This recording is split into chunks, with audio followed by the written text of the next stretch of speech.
Um, Hello, EVTV viewers. Here's Ziki Xu, and here's Ian Harris, and Jackie. Yes. And we have a new video today, finally. It's been a long time, right? Yeah.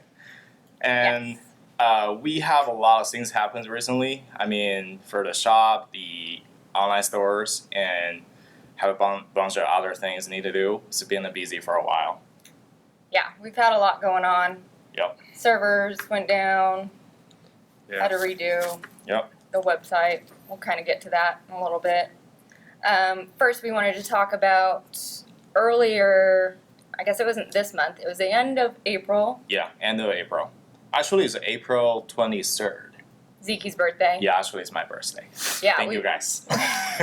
We went up to St. Louis to check out the St. Louis Earth Day Festival, where the Electric Auto Association had a section with some of their cars and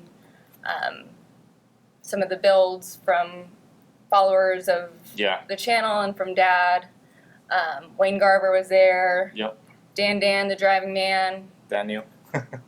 And a bunch of their vehicles. Yeah. Well, I guess it was like a handful, but we got to sit down and talk to them and talk about their builds, and then some of their experiences with Dad. Some of them had been to EVCons back in, I think, 2013, I bet. Yeah. 13 and 14. A few of them had been to a few different ones. Yeah.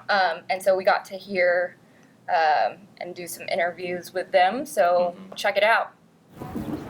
We're here at the St. Louis Earth Day with the EV, or is it Electric Car Club or EV Car Club? Gateway Electric Vehicle Club, actually. First of all, I love the shirt. Oh, thanks.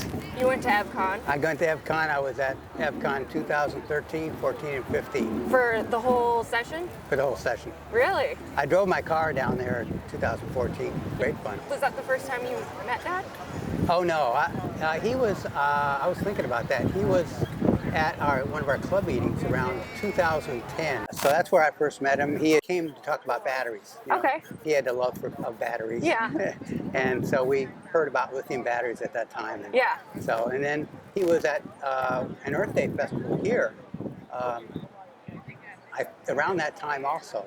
Really? Yeah, and he had brought his first car that he had converted. The Porsche? The Porsche, yeah. Oh, awesome. 2008 or 9. Yep, 2009. And yeah, because I saw his car here. I didn't see him. He was moving around somewhere. That one would have been a nice one. But that would have been a good picture. Yeah. I got a few stories. I'm here for it. What was your favorite, I guess, interaction with Dad? Oh, well, you know, he always had an opinion, which was great. Yeah. And I love, he really had the ability to think sort of outside the box and, and to do things that people even didn't think about. Right. And you know, one of the best things I heard from him was about bottom balancing batteries. Yeah. Which was a great. I mean, he always gave credit to whoever credit was due. Credit was due. I mean, it was really good that way. Right. But he took the people that developed the bottom balancing technique and applied it to electric car batteries. Yeah. And I think that was a big innovation for especially the builders and people that are doing conversions at the time. Explain your current setup. Okay, so mine is a little unusual since I transitioned from lead acid batteries, which were lower voltage. I started out with 96 volts, and now I'm at 120 volts. And then I bought so I originally had a DC motor in it, but that failed. And 2013, I put an AC motor. Okay. Jack recommended an AC motor. Yeah. And I think it was a great recommendation. It was a good upgrade? I would say definitely go that way. Really? There's no brushes. You know, it'll last like 20 or 30 years. Yeah. There's just nothing to go wrong with it. Yeah. And so I have the Cal 180 batteries, lithium batteries that I bought from Jack. And 120 volts, I have 36 of those cells. And then I have a 50 kilowatt motor, AC motor, that I bought from High Performance Electric Vehicles, HPEV, which were at Jack's, one of Jack's EVCon. Yeah. EVCons. And then I've got a Charger, which I bought from Jack too. Yeah. So it's kind of most of the parts from him. Yeah. You take it everywhere you go? Yeah, it's the only car I have. Yeah. So I kind of have to. Drive it? Do you drive a lot? I do about 500 miles a month or so. Oh, okay. 6,000 a year. Wow. So What's that's the not mileage bad. on that thing? Well, it's in the garage and sitting for 25 years, Right. so it's not as much as you think. And I replaced the odometer, so it's kind of hard to tell. But I probably have 50 or 60,000 miles on it. Wow, that's really impressive for how old it is. Yeah, and it's as long as it's garage, and I don't really drive in bad weather if I don't have to. And Yeah. so I'm hoping to keep it for another 20 years. Yeah. What kind of range do you get on that thing? I get about 80 miles Yeah. and 70 on the highway. Oh, wow. I mean, it would actually do 100 if I wanted to test it at low speed around town. Do you do the drifting like No, Daniel? don't do drifting. Yeah. That's a little more risky, No. Right, right. but it's an interesting concept. I'd like to see it done. Yeah, you could probably do it pretty nicely with electric vehicles. Right. Yeah, I'd be nervous to test it with a semi though. It's kind of hard on the tires, I'll tell you that. Right. Yeah. This is the only conversion I've ever done. Oh, And okay. so I'm still driving it. That's awesome. It's kind of hard to give it up. Right. But one thing I realized that I didn't realize when I first did a conversion is how little maintenance you have to do on an electric vehicle. Yeah. I mean, it's unbelievable. It's so simple. People just don't even understand The it. only thing I have to do is replace tires. Right. So Yeah. that's a big plus that I can see. Yeah. You've never had to. Well, you've done install different batteries, right? Yeah, I started out with lead acid, Yeah. and in fact, I talked to Jack about that one time, Did you? and I said, I think mine's the first electric vehicle conversion in St. Louis. But he sort of disagreed with me and said, well, I had one in '79. So Jackie Rickard here with Mr. Norman Guitar. You're part of the electric club, right? Yes, very much so. Treasurer? No, just a A member? member. Right. And so he's been explaining he built a solar house back in 1980 in Doniphan, Missouri. Tell us about it. It was a super insulated, passive solar home built at conventional construction costs that was 100% solar with 5 days backup and a cooling assist. So for collecting heat, we had a glazed solar collector Right. that was oriented towards the hot spot in the noontime sky. For cooling, we had an unglazed solar radiator, cleverly disguised as a black asphalt roof. It was 100% solar, 5 days backup. We really couldn't cool a house during the summer. Okay. We could cool the house if nobody was in it, but as soon as we put all those warm bodies in it, they would It wouldn't. do wash it didn't and have cook, like air and then conditioning. I couldn't cool or- all of yeah. that. But anyhow, nobody ever attempted anything on that before, and this was my attempt. I have an interesting car. My Chevy Volt has been turned into an electrical power substation, Really? and when I go camping, and Chevy Volts aren't supposed to pull campers, but I have pulled one 8,000 miles, and I've crossed the Continental Divide with it a half a dozen to a dozen times. And it is the best tow vehicle anybody ever had. Wow. Let me explain why it's a great tow vehicle. Yes. Here is a car with 1.5 liter engine in it. And that 1.5 liter engine translates to about 40 kilowatts. 40. Okay. Okay, so if we take that, that's what that engine is worth. Now it just so happens on my car, when I am passing you pulling my trailer up the Continental Divide, that I look over and it tells me I'm pulling a 117 kilowatts. Now if I translated that back into a liter and a half, that's about 8, so I am climbing a hill with the equivalent of an 8 liter engine. That's amazing. So that makes a pretty good tow vehicle, doesn't it? Oh, it does. That's brilliant. Did you converted that? I built the trailer hitch. I said, well, it's like a cruise. He said, I'll just buy a cruise hitch, it'll work. But the hitch I wanted was in there. Oh, really? Everything I needed was already in in there. I there. just had to cut a couple pieces out and throw them away, the ones I didn't need. Yeah. And it fit Exactly. perfectly right where the tail light went, so you couldn't pull the trailer. GM. Serious. That is so funny. So when I camp, I often go. The wonderful thing about camping is going to God's country. Yes. I'm from And- Colorado, so And love to camp. God hasn't installed either gas stations or chargers yet. Right. So my car is it. Yeah. You can take it around with you. And I have a full electric kitchen, and I pull a A-liner camper. And my car, if they have electricity, fine, I use it and I charge my car. If they don't, fine. Yeah. I got a Chevy Volt. I am Ameren Electric. That is I'm sorry about the rest of you. I Yeah. hadn't planned ahead. right. That is, more people should be doing that, really. And the reason that we don't have a different car than a Chevy Volt is because I don't want to put the changes that I put on that car on the next one. Yeah. And It takes a lot I of time. spend a lot of time yeah. in the city. And when I go to God's country, You don't want to mess with that. well, you can't find chargers. Yeah. There aren't any gas stations there. Do you think there's chargers there? No. No, definitely not. So the Nissan Leaf, The Leaf. its claim to fame is it was the first car in the United States to crack 200,000 miles. Right, and he just cracked that recently. Dan, the driving man, is running around here somewhere, but So he only has one electric car. Now Kyle next to him, has when I the- see Kyle, I always ask him what his current inventory is and to let me know what his cars are.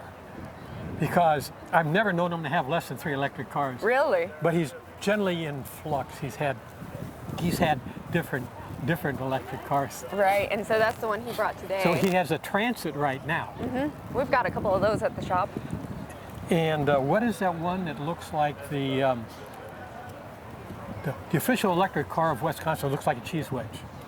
It was from the 60s. Oh, He has one of those. does he really? And he has the city car. It's made in some other country that's real cool and has a plastic body. Oh, that's amazing. Oh, there was a picture in I St. wish he had Louis. brought the cheese one. That would have been cool. Okay, so this is just a demonstration of a Nikola Tesla AC induction motor, which are used in electric vehicles. And so this demonstration has a digital chip that generates sine and cosine waves, and they cause a rotating magnetic field. And then the rotor rotates at almost that same speed. And you can change the speed either slow or fast, depending on how fast you rotate the field. So just a demonstration of, and the beauty is that there are no brushes. So the only thing is bearings, and so it will last 20, 30 years in a car probably. This is an example of how a vehicle works. Dale Friedoff actually made the board, and I bought the parts to put in. It has the batteries, the charger, and then maintenance switch, for working on the car, key switch.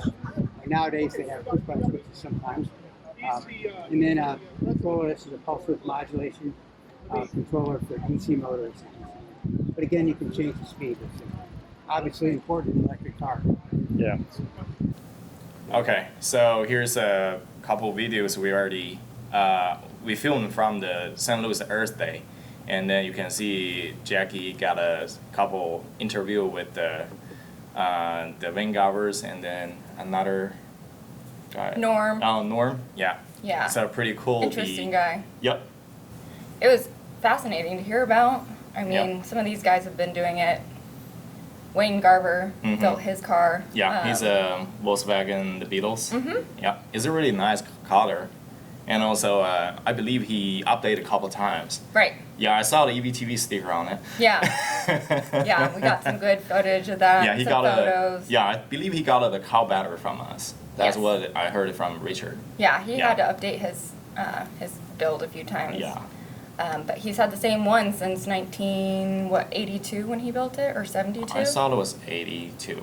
Yeah. Probably. Maybe I was wrong. So Yeah. yeah, but it's a cool car. It was fun. It was Yep. good to meet them and hear about their experiences and how they kind of got into it. And it was hot, but it was a good time. Mm-hmm. So we just wanted to share a little bit of an update about that. And then going on to the store, and part of the reason why it's been so long since we've gotten any content out, like I said, we had our server go down, we had to rebuild the website. We got it back up and running, so we have a new store. Yeah, we had, it was quite a pain. Back to the March this Panic, year. yeah. March. Yeah, so we just revamped the store. It's supposed to be a lot more user friendly, a whole lot easier to find things, and just a lot easier for you guys and a lot easier for us, so we can all just kind of, it's better for everybody. We're still working on it. There's things, there's bugs, there's just little things here and there. It's going to be keep adding things, and if there's anything that would, you guys would rather have, feel free to email us and let us know so we can improve and make it better for you guys. You can search through categories now. You can search through keywords. It should just make browsing way easier than it ever was. And, on top of a new store, we have new products. We're officially offering the Model 3 standard range pack with the Model 3 controller. As just a cheaper alternative to buying the full pack that we had before. Yeah, it's a little bit smaller pack. It's not a 75 or 70 kilowatts hours each. Yeah. It's like a 52 kilowatts hours. Yeah. And with a controller. And it's available on our EVTV online store already. So we can find it on the online store. Yeah. And the price is cheaper than the 75, the long range battery pack. So we'll come to check on our online store. Yeah. We also are going to, Colin sent us a video to tell you guys about the upcoming JevQ7 that we know is widely anticipated. We've gotten tons of emails about it, and he'll tell you all about it, and you will be able to see it on the store. It's not out yet, but we are finalizing it, and it should be ready for you guys soon. We're just kind of having supply chain issues to get it fully out. But we have that ready for you, and you can see the video on that now. I'd like to quickly go over a new product that we have. Obviously, this is not a picture of the new product. This is the old one, but we'll get to that in a second. We are launching the JevQ7. So here is the first model that's going to actually be available to the public, the JevQ7C. So these are the two side by side, though. Our older version, this is a 6.2. 6.2C is the newest version of that, but currently this is the nicest JevQ6 that I have. Most of the ones that I have here are broken. They're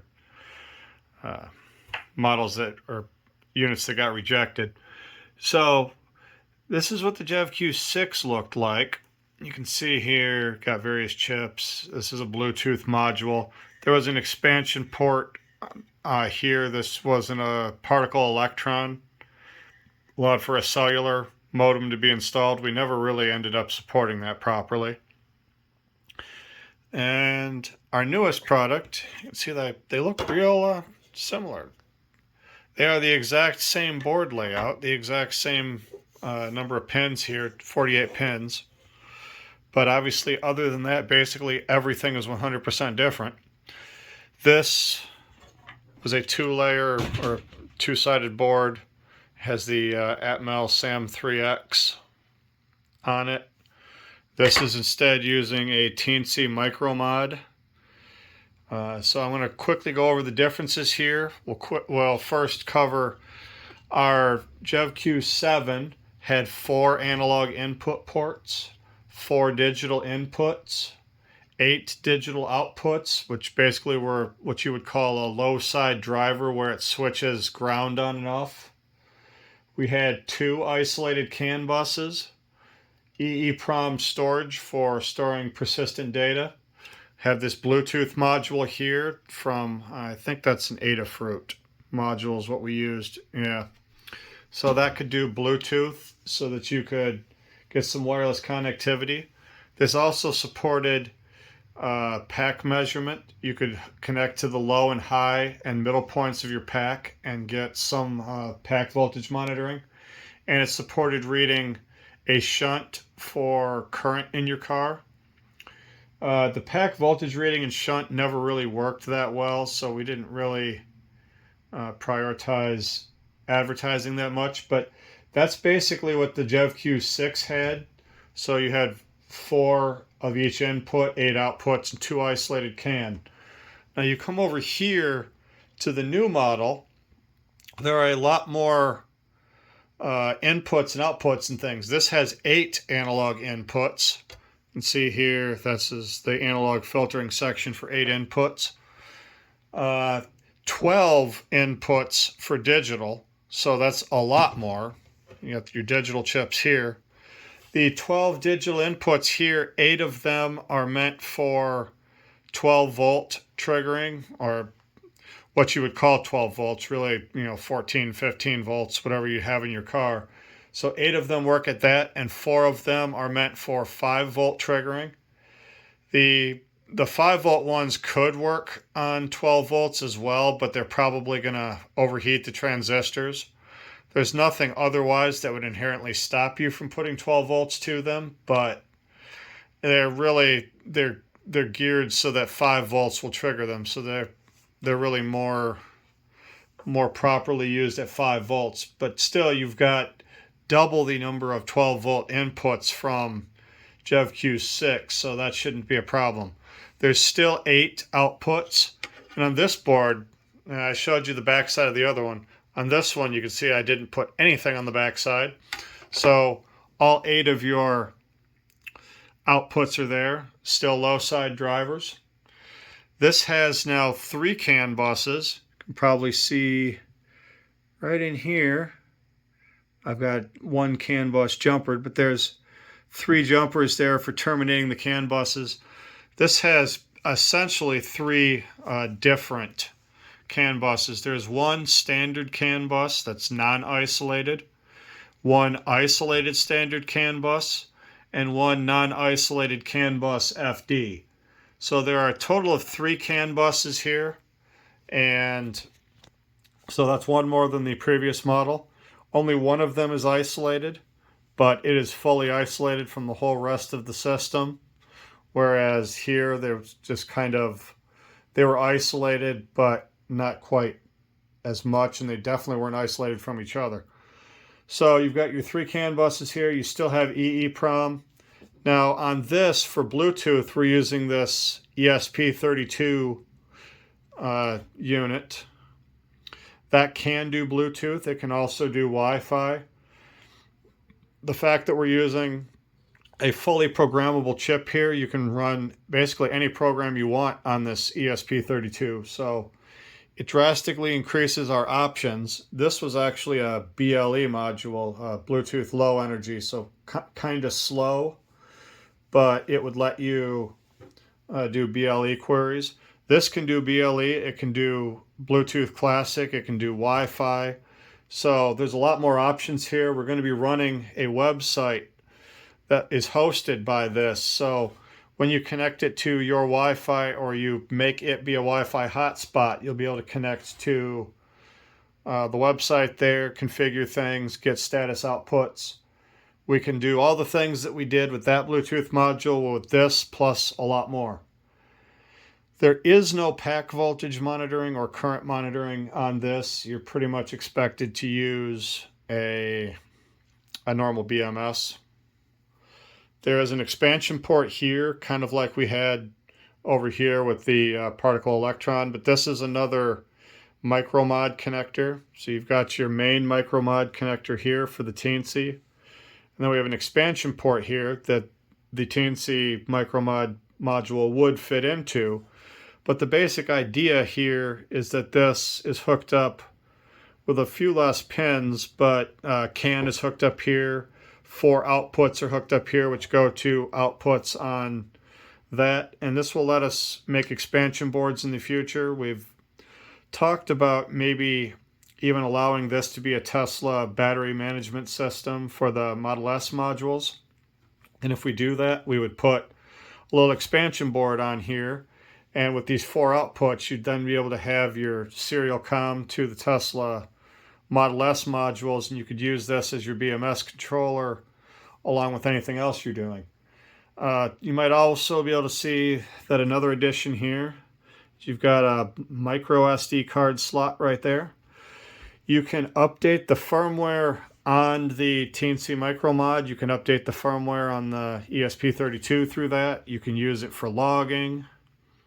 So there's a lot of different things that you can do with an SD card. I think probably what most people are going to want to do is put a card in there, and you can use it to have long-term logging of your performance data and potentially debugging. So that will let people log to SD card. Pretty much that's the differences. We've added a lot here. There's a lot more capabilities. This is also this was an 84 megahertz processor. This one over here is 600.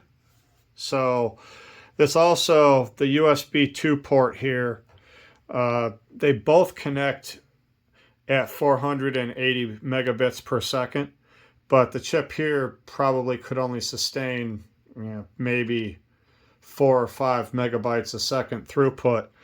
This chip running at 600 megahertz can pretty much saturate your 480 megabit port there. So it will let us be a little faster on the output for debugging and things. You can run quite a bit more data out through that. Also, this supports being 2 serial ports. In the current JevQ configuration, this USB port is configured so that the first one allows you to do your normal serial console like you could do there. But there's a second port that will let you connect directly to my SavvyCAN program to do CAN bus monitoring, so that when you have your 3 CAN bus ports here running, you'll be able to pipe them completely through this port for debugging purposes to see everything that is happening on your 3 CAN buses on a PC to find out what's going on, whether the messages are being sent successfully, and what's the story. You'd also be able to send traffic from SavvyCAN back to the CAN buses, once again for debugging and trying to figure out how to control things properly. So there's a lot more capabilities here, a lot more expandability, because this is pretty much open expandability, and you can stick any micro mod type connector there. It more or less does conform to the micro mod standard. So this is our new design. We're just about to order as many as we can. That the chip shortage that is affecting the world is kind of affecting this. So currently we haven't been able to order a ton of these, but it's looking like the shortage is starting to let up. So in the next month or two, we're hoping to have much greater stock and people will be able to order these. So that's the JevQ7. Along with the JevQ7 and the standard range packs, we also now are going to be have like new stock coming in. Yeah. We have Sigoneer 18 kilowatts on the way. We have Sandy inverters, the 30 kilowatts on the way. Yep. We have Model S battery modules and cables, and just plenty of other things on the way. And we're going to have other new stuff out. Yeah, I will be available on the online store, and then we'll come to check on our online store. And if you have any question, welcome to leave a comment underneath these videos, or maybe you can leave a message or send an email us. Yeah. Shoot us an email. Yeah. Or also the online store has the function you can leave a message on the online store, and then we can read it through too from the online store. Yeah. Yeah. If you guys are having any issues or have any thoughts and suggestions, feel free to let us know. Yep. We just wanted to share the quick update because we know it's been a hot minute since we have posted, but we're still here and kicking. We got some good stuff coming up, and so we'll have another video to share soon. Yeah. Colin's got a review on his new Chevy Bolt, Yep. and You we'll got be me. talking other stuff for industry news. So Yep. stay tuned, stick with us, and we'll see you soon. Stay with us.